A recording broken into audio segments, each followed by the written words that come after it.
കോതമംഗലം കുട്ടമ്പുഴയിൽ കാട്ടാന ആക്രമണത്തിൽ ഒരാൾ മരിച്ച സംഭവത്തിൽ ലോക്സഭയിൽ അടിയന്തര പ്രമേയത്തിന് നോട്ടീസ് നൽകിയതായി ഇടുക്കി എംപി അഡ്വക്കേറ്റ് ഡീൻ കുര്യാക്കോസ്. ജനവാസ മേഖലകളിലും കൃഷിസ്ഥലത്തും വന്യമൃഗ ആക്രമണങ്ങൾ വർദ്ധിക്കുന്നതിന് കാരണം സംസ്ഥാന സർക്കാരും ഫോറസ്റ്റ് ഡിപ്പാർട്ട്മെന്റിന്റെയും അലംഭാവമാണെന്നും ഡീൻ കുര്യാക്കോസ് വ്യക്തമാക്കി. ഇടുക്കി പാർലമെന്റ് മണ്ഡലത്തിൽ കാട്ടാനാക്രമണത്തിൽ കഴിഞ്ഞ ഒരാഴ്ചയ്ക്കിടെ 2 പേരുടെ ജീവനുകളാണ് നഷ്ടപ്പെട്ടിട്ടുള്ളത്. ഈ വിഷയത്തിൽ ശാശ്വതമായ പരിഹാരം ആവശ്യമാണെന്നും ഡീൻ കുര്യാക്കോസ് MP ഫേസ്ബുക്കിൽ കുറിച്ചു. തിങ്കളാഴ്ച രാത്രി 8:45-നും 9 മണിക്കുമിടയ്ക്കാണ് ദാരുണമായ സംഭവം ഉണ്ടായത്. കൊടിയാട്ട് എൽദോസാണ് കാട്ടാനാക്രമണത്തിൽ മരിച്ചത്. ജോലി കഴിഞ്ഞ് KSRTC ബസ്സിൽ വന്നിറങ്ങി വീട്ടിലേക്ക് നടന്നു പോകുമ്പോഴാണ് കാട്ടാന എൽദോസിനെ ആക്രമിച്ചത്. ഉരുളൻ തണ്ണി ഫോറസ്റ്റ് സ്റ്റേഷന് 1/2 കിലോമീറ്റർ അകലെയാണ് സംഭവം. എൽദോസിന് പിന്നാലെ വന്നിരുന്നയാൾ പറഞ്ഞാണ് വിവരം പുറലോകം അറിഞ്ഞത്. സ്ഥലത്ത് കാട്ടാനയുടെ സാന്നിധ്യം ഉണ്ടായിരുന്നിട്ടും വനംവകുപ്പ് വേണ്ട രീതിയിൽ നടപടികൾ എടുത്തില്ലെന്നാണ് നാട്ടുകാരുടെ ആരോപണം. എൽദോസിന്റെ മരണം പുറത്തറിഞ്ഞതോടെയുണ്ടായ പ്രതിഷേധം കളക്ടർ എത്തി ഉറപ്പ് നൽകിയതിനു ശേഷമാണ് അടങ്ങിയത്. മൃതദേഹം സ്ഥലത്ത് നിന്ന് മാറ്റാൻ നാട്ടുകാർ സമ്മതിച്ചില്ല. പ്രതിഷേധം 5 മണിക്കൂറോളം നീണ്ടു. കളക്ടർ നടത്തിയ ചർച്ചയ്ക്കൊടുവിൽ പുലർച്ചെ 2-നാണ് പ്രതിഷേധം അവസാനിച്ചത്. അതിനിടെ കാട്ടാനാക്രമണത്തിൽ എൽദോസ് കൊല്ലപ്പെട്ട സംഭവത്തിൽ പ്രതികരിച്ച് വനംവകുപ്പ് മന്ത്രി AK ശശീന്ദ്രൻ രംഗത്തെത്തി. ഹൃദയവേദന ഉണ്ടാക്കുന്ന സംഭവമാണുണ്ടായത്. സംഭവത്തെ തുടർന്നുണ്ടായ ജനകീയ പ്രതിഷേധം സ്വാഭാവികമാണെന്ന് AK ശശീന്ദ്രൻ പറഞ്ഞു. അപകടം അറിഞ്ഞ ഉടൻ തന്നെ കളക്ടറുമായി ബന്ധപ്പെട്ടു. അദ്ദേഹം സംഭവ സ്ഥലത്ത് നേരിട്ടെത്തി വിലയിരുത്തി. ഉദ്യോഗസ്ഥർ സ്ഥലത്തെത്തി ജനങ്ങളുമായി സംസാരിച്ചിരുന്നു.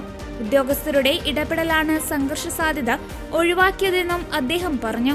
അങ്ങേയറ്റം ദൗർഭാഗ്യകരവും ഹൃദയവേദന ഉണ്ടാക്കുന്നതുമായ ഒരു കാര്യമാണ്. രാത്രിയിൽ ജോലി കഴിഞ്ഞ് മടങ്ങിയെത്തുന്ന വഴിയാണ് എൽദോസിനെ കാട്ടാൻ ആക്രമിക്കുകയും കൊല്ലപ്പെടുകയും ഉണ്ടായത്. അവിടെ അതുമായി ബന്ധപ്പെട്ട് വലിയ ജനകീയ രോഷം ഉയർന്നു വരികയുണ്ടായി. അതിൽ അസ്വാഭാവികമായ ഒന്നുമില്ല എന്നാണ് എനിക്ക് തോന്നുന്നത്. കാരണം ഒരു ചെറുപ്പക്കാരൻ അതിദാരുണമായി കൊല്ലപ്പെടുക എന്നത് ആർക്കും അംഗീകരിക്കാനോ ഉൾക്കൊള്ളുവാനോ കഴിയുന്ന ഒരു കാര്യമല്ല. എന്നാൽ ആ സംഭവം അറിഞ്ഞ ഉടനെ തന്നെ കളക്ടർമാരുമായി ഞാൻ ബന്ധപ്പെടുകയുണ്ടായി. എറണാകുളം ജില്ലാ കളക്ടറോട് ആ കാര്യത്തിൽ മോണിറ്ററിംഗ് നടത്തുന്നതിനുള്ള നിർദ്ദേശവും നൽകി. അവിടെ വനം വകുപ്പിലെയും റവന്യൂവിലെയും ഉദ്യോഗസ്ഥന്മാരെത്തുകയും ജനങ്ങളുമായി സംസാരിക്കുകയും ചെയ്തെങ്കിലും ജില്ലാ കളക്ടർ എത്തി അവരുടെ ആശങ്കകൾ പരിഹരിക്കാനുള്ള നടപടികൾ സ്വീകരിക്കുമെന്ന് ഉറപ്പ് കിട്ടിയാൽ മാത്രമേ മൃതദേഹം കൊണ്ടുപോകാൻ കഴിയുള്ളൂ എന്ന നിലപാട് അവർ സ്വീകരിച്ചു.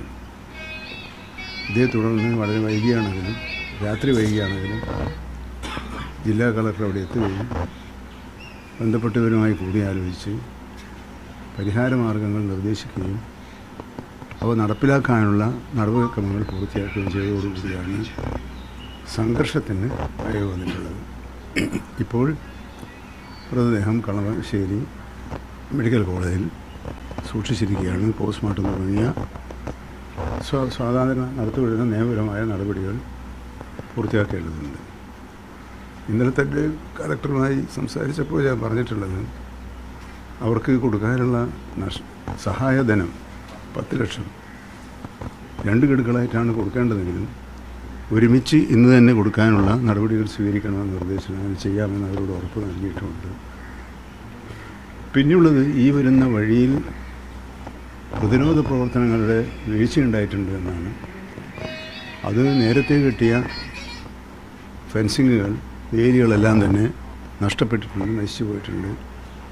ട്രെഞ്ച് കുഴിക്കാനുള്ള നിർദ്ദേശങ്ങൾ തുടങ്ങാൻ കഴിഞ്ഞിട്ടിരുന്നില്ല. എന്നാൽ ഇന്നലെ തന്നെ കളക്ടർ കൂടി നടത്തിയ ചർച്ചയിൽ അവിടെ വഴിവിളക്കുകൾ സ്ഥാപിക്കാനും ട്രെഞ്ച് കുഴിക്കാനും മറ്റ് സ്ഥലങ്ങളിൽ സോളാർ ഹാങ്ങിങ് ഫെൻസിങ് സ്ഥാപിക്കാനുമുള്ള നടപടികൾ പൂർത്തിയാക്കേണ്ടായി. കാരണം നടപടി പൂർത്തിയാക്കിയെന്ന് പറഞ്ഞാൽ ഇതിനുള്ള അനുവാദം നേരത്തെ നൽകിയിട്ടുള്ളതാണ്. ടെൻഡർ നടപടികൾ ആരംഭിച്ചു. 3 പ്രാവശ്യം ടെൻഡർ ചെയ്തിട്ടും ആരും വരാം. അപ്പോൾ അതൊരു നടപടിക്രമങ്ങളുടെ ഒരു പ്രശ്നമുണ്ട്. ആരും വരാതിരുന്നാൽ മാത്രമേ നെഗോസിയേഷന് സാധിക്കുകയുള്ളൂ. ഇന്നലെ തന്നെ ഇന്ന് ട്രഞ്ച് നിർമ്മാണ പ്രവർത്തനങ്ങൾ ആരംഭിക്കാനുള്ള നടപടികൾ പൂർത്തിയാക്കിയിട്ടുണ്ട്. കോതമംഗലം MLA ഉൾപ്പെടെയുള്ള ജനപ്രതിനിധികൾ അവിടെ എത്തുകയും ജനങ്ങളുമായി സംസാരിക്കുകയും സമാധാന അന്തരീക്ഷം നിലനിർത്തുന്നതിനുള്ള ശ്രമങ്ങൾ ഏർപ്പെടുകയും ചെയ്തിട്ടുണ്ട്. ഇപ്പോൾ അവിടെ സമാധാന അന്തരീക്ഷമുള്ളത് ജില്ലാ കളക്ടർ മുഖാന്തരം ഗവൺമെൻറ് നൽകിയ ഉറപ്പുകൾ സമയബന്ധിതമായി പാലിക്കുന്നതിനുള്ള എല്ലാ നടപടികളും സ്വീകരിക്കാനാണ് വനം വകുപ്പ് തീരുമാനിച്ചിട്ടുള്ളത്.